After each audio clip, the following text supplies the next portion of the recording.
Mga kasimpol, lulutuin ko na yung dahon ng kamoting kahoy. Galing akong bayan, bago ako umalis, iniready ko na yan.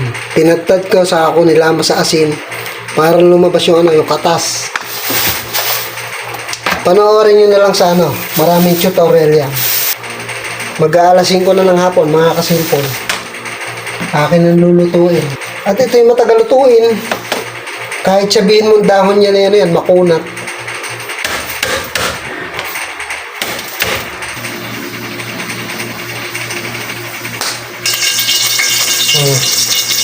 Kakaunti siya nung napiga.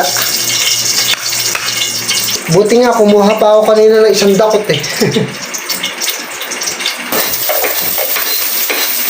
Meron, wala. Nakalimutan kong bumili ng sili. Ayan, yung si Ella, naghahanap ng sili sa likod.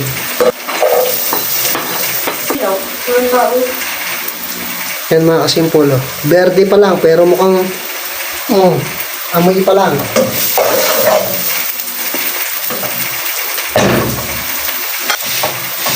Inihulog ko na yung dahon ng kamoting kahoy. Guys, update tayo sa niluluto ko ginataang dahon ng kamoting kahoy. Ayan. Kanina pa ito kumukulo. Yan mga kasimpolo, malambot na siya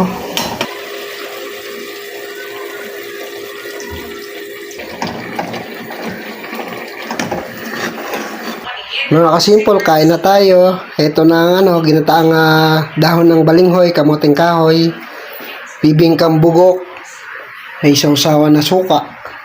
Kain tayo.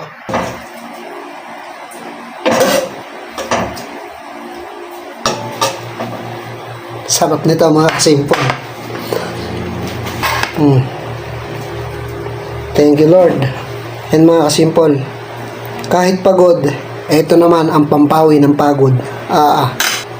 Bibingkang bugok.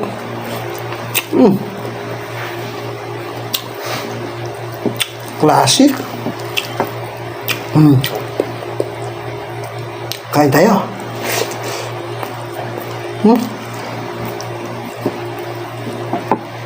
Sarap.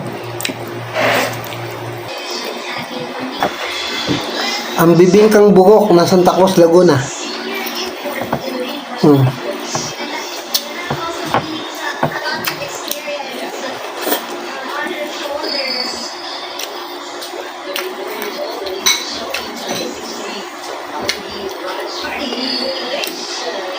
20 ang isang slice. Ginawa niya 6 kasi 100 piso yung binili ko.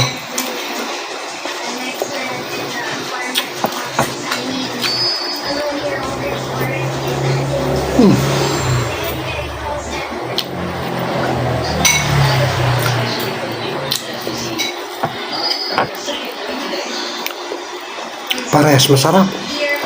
Itong dahon ng kamoting kahoy. Kaya itong bibingkang bugok. Thank you Lord.